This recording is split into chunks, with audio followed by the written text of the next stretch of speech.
noite, igreja. Eu vou estar falando um pouco sobre família, e depois eu vou falar um pouco do meu testemunho, o que Deus fez na minha família. Espero que possa estar tocando o coração de vocês. E a família, Deus instituiu desde o início do mundo, não é coisa que foi feita agora há pouco tempo. Casamento não é coisa de pouco tempo, foi desde o início do mundo, né? Então, vamos falar um pouquinho sobre o casamento, o que tem na igreja, o que tem na Bíblia sobre isso. E depois eu vou falar um pouco do testemunho da minha vida, a maravilha que Deus fez na minha família, no meu casamento. Estava realmente no fundo do poço, estava realmente sem condições de ter a salvação pelo caminho que a gente estava andando. Mas eu vou falar um pouquinho mais na frente.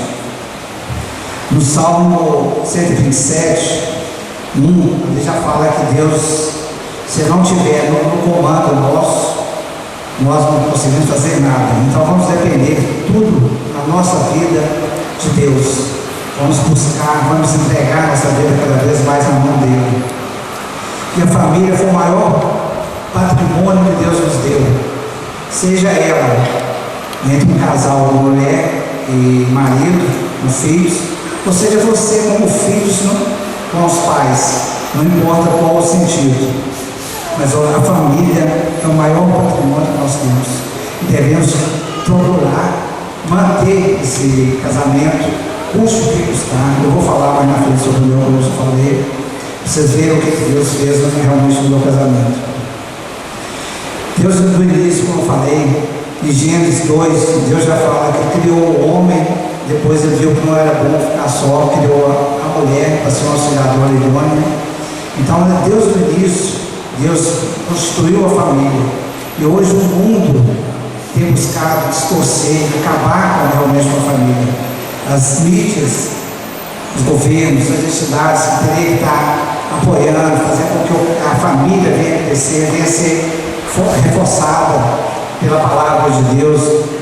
Tem feito tudo ao contrário. Hoje nós temos visto muitas coisas aí do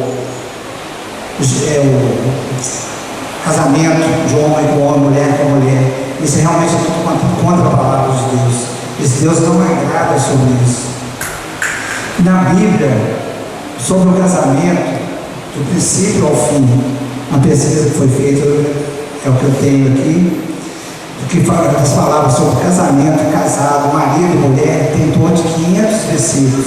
Porque aqui a gente pode ver o que Deus realmente queria nós, como um casal, como ser humano, não somente para a procriação, mas que fosse uma intimidade, um conviver bem entre as famílias, entre os dois, para que a família possa estar crescendo. E Deus nos deu os filhos, que é uma bênção, para que nós possamos cuidar e fazer com que eles possam crescer na presença de Deus. Essa é a nossa função como os pais. Nós temos essa responsabilidade com os filhos. Como eu falei, a família é o maior patrimônio nosso, mas tem também os inimigos da família, que vai fazer tudo, como eu já falei um pouco aqui, a mídia, as entidades que possam poder estar fortalecendo o casamento. Então, ao contrário. Mas tem os inimigos da família, nós mesmos criamos. Seria o materialismo, o ativismo, o egoísmo. Tudo isso é criação nossa. Por quê? No materialismo nós nos preocupamos somente em ter as coisas. Às vezes esquecemos da nossa família, esquecemos do filho, focamos mais em ter as coisas. Não é isso que Deus quer de nós. Não é isso. No ativismo também foca um pouco sobre isso. As pessoas se preocupam somente em fazer as coisas e desligar um pouco da família. E nossa base realmente é a família. Temos que focar realmente, somente na família. Porque o bem material, isso temos hoje, mas podemos não ter amanhã. E a família também temos hoje, podemos não ter amanhã. Mas se não tiver amanhã, isso não agrada nem a mim, nem a esposa, nem os filhos. E muito menos a Deus. Então vamos fazer tudo que possamos estar mantendo realmente a nossa família intacta. Sabemos que o diabo vai usar, vai nos atacar. E o egoísmo, hoje em dia está tendo muito isso, pelo seguinte, às vezes, como ficou muito liberal, não condenando também, as mulheres têm que trabalhar, procurando ajudar as pessoas. Então vem às vezes uma divisão entre família, na família. Eu tenho isso, você tem aquilo, é separado, e isso só vai atrapalhar, porque o que foi feito a partir da hora que os dois se uniram é dos dois. Não tem como ter essa separação. E agora eu vou falar um pouquinho, reduzindo um pouco que eu tinha tirado para poder falar, que eu vou falar um pouquinho mais da minha vida, o que foi, depois eu vou falar do meu casamento. E no final eu vou falar um pouco sobre o perdão, que hoje em dia realmente, hoje não, acho que toda a vida foi muito difícil o perdão. As pessoas não têm coragem de dar o braço a torcer, mesmo que eles consigam. Às vezes veja que ele errou, mas ele não quer dar o braço a torcer.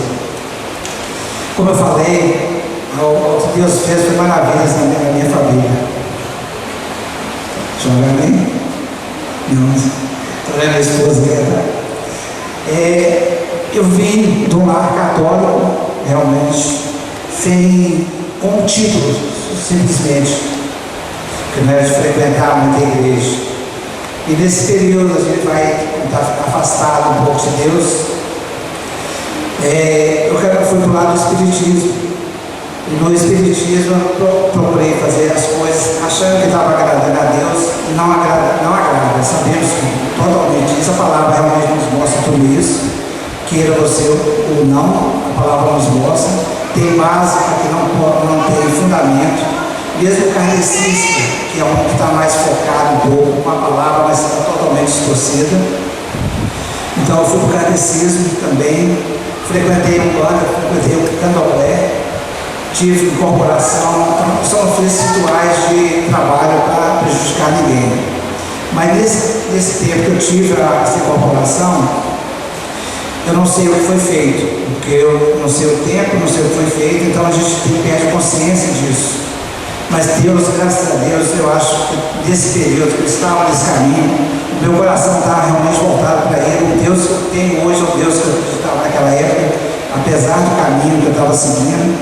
Talvez eu creio que talvez eu estava fazendo e preparando para que hoje eu pudesse realmente estar trabalhando, procurando ajudar as pessoas sobre isso.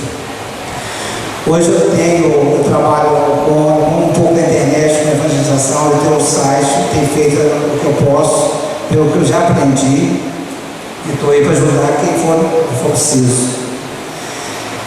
E nesse período, eu estava andando nesse caminho, quando eu comecei a namorar com a minha esposa, essa bênção que Deus me deu, a cara dela, foi a cara aqui, Fernando, essa bênção que Deus me deu, e ela me deu uma estimação no começo do casamento, ou ela no início do namoro, ou ela no espiritismo. Eu já estava um pouco me abalado com isso, eu já creio que Deus já estava tocando para poder estar afastando desse caminho.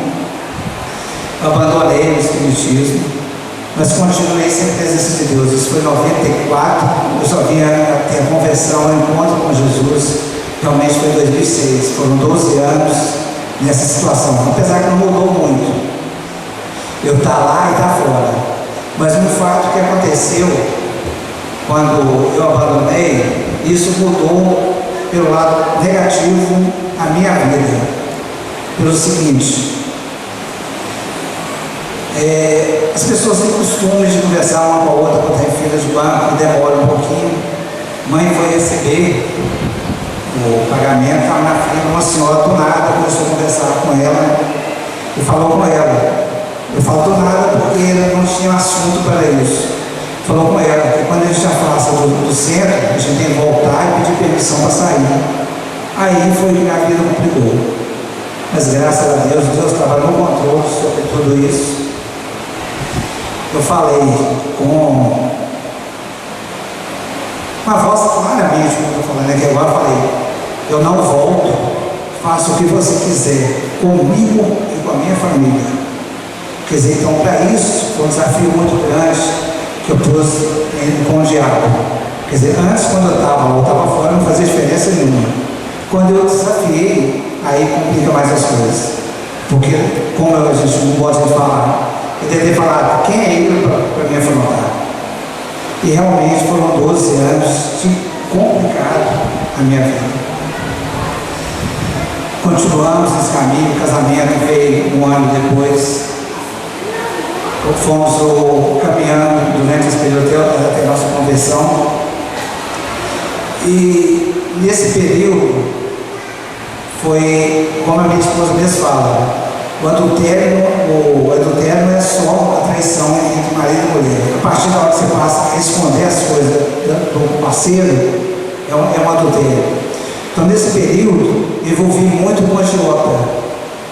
Mexi muito, peguei muito dinheiro emprestado, tudo sem ela saber. Tudo escondido. Vai longe, a bomba estoura. Como estourou. Mas, graças a Deus, hoje, como todo mundo anda apertado do mesmo jeito, mas a gente está abençoado por Deus. Estamos caminhando, graças a Deus por isso. Envolvi muita coisa. E é difícil, realmente. Principalmente se você não tem a proteção de Deus nessa caminhada. Então, por isso que eu alerto vocês, mesmo que esteja aqui, nunca afaste de Deus. Apesar que você pode afastar da igreja, pode afastar do pastor, mas nunca afaste de Deus. Mas a palavra te pede que venha ter comunhão com os irmãos. Então, procure também não afastar dos irmãos. Porque eu sei muito bem o que é isso. Apesar que naquela época eu não conhecia Deus como eu conheço hoje. Eu tinha um coração focado nele do mesmo jeito. Tudo que me acontecia de bom, vamos falar assim, eu não dava graças a nenhum espírito, eu agradecia a Deus por isso.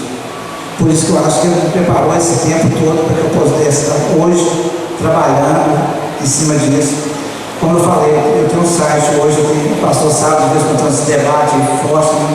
Eu falo sobre espiritismo, sobre o homossexualismo, sobre a igreja católica e temas diversos. Então eu tenho trabalhado um pouco sobre isso, procurando combater, porque hoje eu sei com quem eu estou e quem está comigo. Então hoje eu tenho total confiança. Naquela época eu já não tinha medo, hoje eu não tenho. Então eu sei que Deus está comigo. Nesse período, em 2003, um pouquinho antes de a gente nascer, antes da minha menina nascer, Alessandra, Deus já estava tocando a gente para ir para a igreja. Ela, com 3 anos, como a gente não frequentava a igreja, ela estava comprando a gente para a igreja. Nós conhecemos um pouco na igreja católica. Então eu creio que foi já Deus tocando, se preparando para isso. E em 2006, dia 2/6/2006, na madrugada de dia 2 para o dia 3, eu creio e eu falo que Deus permitiu que o diabo me levasse para ele. Graças a Deus por isso. Por que eu digo isso? Porque o que aconteceu nessa noite foi o que me fez buscar a Deus. E graças a Deus nós estamos aqui firmes, somos falhos, somos pecadores, como qualquer um de nós estamos aqui. Mas graças a Deus estamos firmes na palavra, errando, procurando fazer o certo, procurando cumprir um pouco a palavra de Deus. Então nessa noite, depois das 3 horas da manhã, a minha filha acordava de meia hora. Acordava, ela ia para a nossa cama, eu levava para lá e voltou. E foi até o dia amanhecer. Quando foi por volta das 6 e pouco da manhã, minha esposa perdeu a cabeça. Verdade. Bateu dela. Quando eu fiz isso, eu levantei. Ela falou assim: olha, você não machuquei de sangue. Aí eu levantei, eu olhei, nada. Dormiu, ela dormiu de novo. Aí ela dormiu até as 8 e pouco da manhã. Levantou como nada tivesse acontecido nessa noite. Eu falei: agora sim. Alguma coisa está acontecendo. Não antes de a gente falar, eu sabia o que era. Sabia que era ataque do inimigo em cima disso. Por isso que eu digo que eu creio que Deus permitiu que Ele mesmo levasse. Porque se não tivesse feito isso, eu não sei como estaria a nossa vida hoje, como estaríamos hoje. Então Deus realmente trabalhou na nossa vida, restituiu a nossa família. E durante esse período, depois disso, nós buscamos procurar pessoas conhecidas, oravam, Aí realmente nós tivemos a nossa mudança de vida, entregar nossa vida a Jesus. Estamos caminhando desde 2006, procurando fazer o que a gente pode, procurando corrigir cada vez mais a nossa família, o nosso medo, o modo de ser. E depois em junho que nós convertemos, eu tinha vontade de ter outro filho. Mas, vou falar agora porque daqui a pouquinho, não houve condições de a gente ter outro filho. Então depois dessa conversão, eu e a Leila resolvemos ter outro filho. Foi no primeiro mês, Deus nos abençoou, nos deu o Isaac. Então, creio que Deus tem trabalhado, tem nos ajudado, tem nos fortalecido, tem tomado conta da nossa família, apesar dos nossos erros, apesar das nossas falhas. Porque todo casamento, não adianta, é aquele falar que vive 100% com o marido ou com a esposa, está mentindo. Porque são duas pessoas, então há conflito, mas tudo tem um limite de tolerância, tem um pouco ou tem muito. Então tudo tem a tolerância. Você vê que na própria palavra Paulo fala que o que ele quer fazer não faz, o que ele não quer está fazendo. Você vê que ele tem conflito com ele, mas assim também somos nós. Então no casamento há um conflito, isso é normal, desde tem um limite, não pode ser passado disso. E durante esse período, eu falei dos 12 anos que nós ficamos aqui, casei em 95, em 99 minha esposa foi para o adultério, ficou 7 anos. Isso não é dor, gente. Eu tenho esse problema quando eu vou falar de alguma coisa triste, tem isso. Mas não é dor, tudo foi superado, ela tem o meu perdão. Então foram 17 anos. Nesse período, a minha filha nasceu durante esse período, meu filho já nasceu fora desse período, de 7 anos. Hoje convivemos bem, nós convivemos, como eu falei, sempre tem alguma coisinha, porque no casal tem esse problema, não tem jeito. Mas hoje nós somos uma família, eu creio que uma família abençoada por Deus, procuramos fazer o que podemos, damos graças a Deus por tudo que Ele fez na nossa vida. Durante esse período de 7 anos, graças a Deus, não teve uma discussão maior, não teve uma briga. Algumas vezes foi ela falar que ia sair, ou mandava sair de casa, coisa assim, às vezes de um dia para o outro, na hora ela resolvia, a gente contornava tudo, acho que foi Deus já agindo no nosso meio, para que isso não viesse a acontecer, porque tem um plano na nossa vida, eu creio nisso, não sei qual o plano que Ele tem, mas Ele tem trabalhado nos nossos corações. Eu amo esse lugar de coração. Naquela época, é duro quando a gente está passando por isso. E eu sabia de tudo isso. Não sabia o porquê que ficou tudo isso. Mas hoje eu creio que foi Deus já trabalhando em cima da nossa vida. Para que eu não sei. Mas eu dou glória a Ele por tudo isso. Por ter permitido passar por tudo isso. Uma outra coisa que eu falo com vocês. Apesar de ela ter ido esse período, ficou no adultério esses 7 anos, e vou falar que eu não tenho culpa, a culpa foi só dela não. Eu também tenho culpa. E todo casamento que acontece, isso tem culpa dos dois. Seja pequeno de um, grande do outro, mas todos os dois têm culpa. Pelo seguinte, se eu a amo muito, talvez não é o que ela quer. Então isso atrapalha um pouco.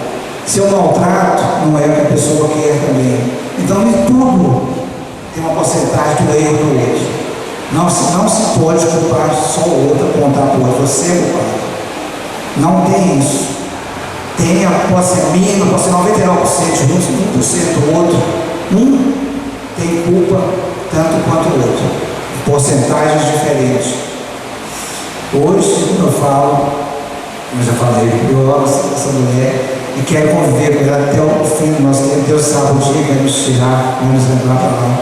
Mas eu quero que eu vou tentar explicar, vocês conseguem ver. Quando a gente realmente tem o coração convertido, o coração mudado, Deus está trabalhando no nosso coração, esse sofrimento que a gente passa, a gente levanta como um troféu. Quando eu estou falando aqui agora, não tenho vergonha de falar isso. Porque tudo foi para a glória de Deus, é para a glória de Deus. Eu não sei se vai tocar o coração de alguém, vai ajudar alguém, mas tudo é para a glória de Deus. Eu falo como um troféu pelo seguinte: vamos pegar um time de futebol. Ele começa o campeonato, vai até o final. Ele tem luta, ele tem perda, ele tem briga, ele tem tudo aquilo. Mas o dia que ele ganha, ele levanta o troféu, ele esquece tudo. Assim é o meu casamento maligno. O que passou, passou. Então eu levanto como um troféu porque está levantando o nome de Deus. Está glorificando o que ele fez no meu casamento, na minha família. Então por isso eu digo, eu levanto como se fosse um troféu. Não tenho vergonha. Para o homem isso é vergonhoso falar, mas eu não tenho vergonha. Não por mim, porque o nome de Deus está sendo usado, o nome de Deus está aí. E eu, por que ele permitiu tudo isso, só ele sabe. E eu não quero nem saber o porquê, porque tudo o que ele faz é o melhor nas nossas vidas. Apesar que doa em nós, mas é o melhor nas nossas vidas. Então nós temos que glorificar e dar graças a Deus por tudo isso.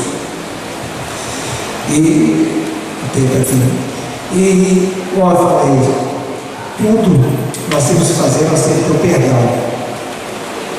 Eu falo que o perdão, existe dois tipos de perdão, não que está aqui na Bíblia. Dois tipos de perdão: o da boca para fora e do coração. O da boca para fora, hoje em dia, toda vez foi difícil as pessoas falar o perdão. Eles perdoam da boca para fora. Você não engana nem você nem a Deus com isso. Às vezes nem a pessoa que você está dando perdão você consegue enganar quando você fala da boca para fora. Mas quando você fala do coração, aí não. É diferente. E ela tem o perdão no meu coração. E isso agrada a Deus. E também a gente não só o perdão, mas a gente também tem que pedir perdão por tudo. E graças a Deus, eu agradeço a Deus mais uma vez por tudo que Ele tem feito nas nossas vidas. E o perdão é fundamental. Jesus, quando ensinou os apóstolos a orar, no final ele falou: se você quer ser perdoado, perdoe. Então é uma ordenança nossa também. Mas devemos fazer de coração aberto, de coração limpo. Uma outra coisa, o diabo nunca vai deixar esquecer isso nunca vai sair da minha cabeça. Mas uma coisa você tem que ter limite, porque não vai deixar de fazer. Porque toda hora que acontece alguma coisa que possa te lembrar daquela situação, ele te joga aí. Então o que a gente tem que fazer é não alimentar. Falar: aqui não, já houve o perdão, não tem nada disso, não vai alimentar minha mente. Porque se você mudar a fisionomia quando você pensa nisso, você já sabe, ele te ataca. Então você corta de imediato. Falei: aqui não, já teve o perdão e acabou. E o perdão, eu vou passar um vídeo ali agora, deixa no jeito aqui mesmo, por favor. Que fala sobre a falta de perdão, as consequências que traz a falta de perdão para nossas vidas. Consequências graves, que foi desde o início do mundo e tem consequências até hoje. Essa falta de perdão, temos que perdoar, não importa qual a situação que for, perdoe, dá seu braço a torcer e deixa Deus trabalhar em cima disso. Então eu vou passar esse vídeo, 5 minutos e pouco, precisa entender o que é a falta de perdão, o que causa você não dar o perdão às pessoas. Vai tanto te machucar como pode contaminar as pessoas que estão dentro. Oi, gente. Eu quero falar sobre uma coisa muito importante. Mas ao mesmo tempo, também, eu quero falar sobre o perdão. É tão difícil perdoar, né? Fica aquela coisa ruim dentro de você que vai te machucando. E a última coisa que você quer no mundo é perdoar aquela pessoa. Ela te fez mal com você não quer perdoar. A única coisa que você quer é que ela quebre a cara, você dá um risco, um chute, um soco, que ela bata o dedinho do pé aqui no sofá. E isso me lembra uma história, sabe? Minha amiga, eu considero ela como minha melhor amiga. Um dia ela mentiu pra mim. Eu fiquei muito triste com ela, sabe? E o tempo foi passando, o corpo dela, do meu pra ela, foi uma confusão, muita coisa ruim, que eu desejava pra ela. E eu citei uma frase, que é: o rancor é como o veneno que você toma esperando que o outro morra. Então você tá tomando, tá fazendo ruim pra você. E você tá querendo que o outro morra. Você tá tomando. aquilo está fazendo ruim para você, pode te matar, mas você quer que o outro morra. E você acredita que uma briguinha entre duas pessoas pode acabar com o mundo? Pode acabar com o mundo. Você deve estar pensando, você deve amor, acabar com o mundo, as ideias. Mas eu vou te contar uma história que você vai ver se está exagerando. Um homem chamado Abraão, ele era patriarca dos judeus, ou seja, da família dele, que nasceu no povo judeu. Ele tinha um problema. A sua esposa, Sara, ela não podia ter filhos. Ela não podia ter filhos. E o sonho dos dois era ter muitos filhos, ter netos, bisnetos, ter uma família gigante.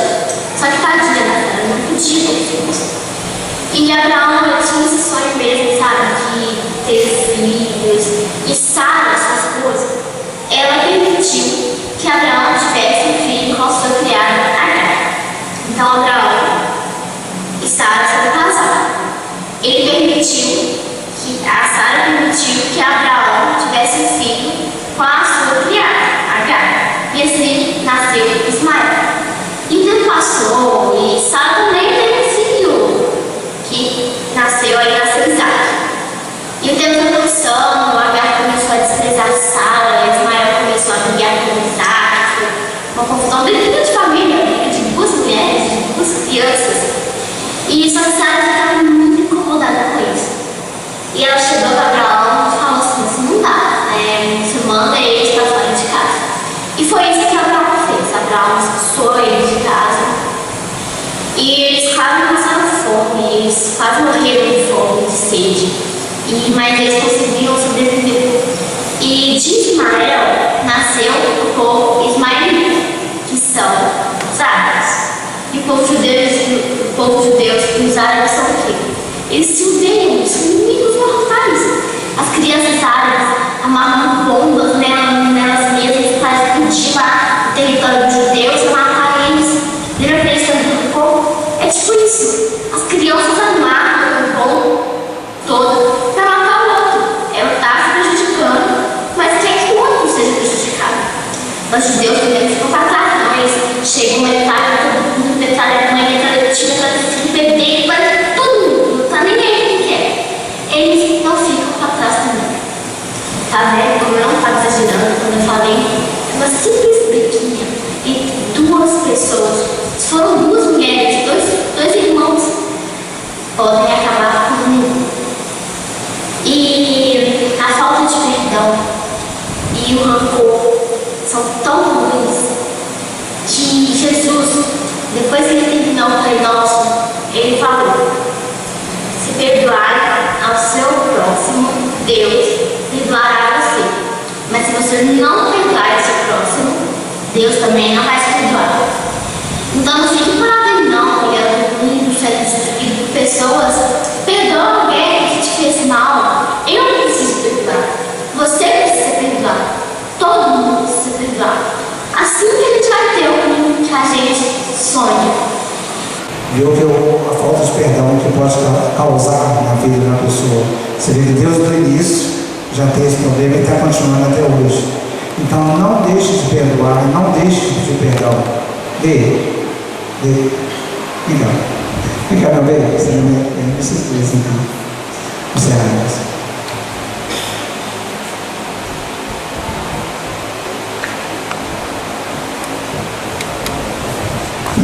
Deixa eu apagar o carro. Essa é a minha esposa amada, que é caminhar. Né? E passamos por tudo isso, mas eu amo essa família. Ame a sua família.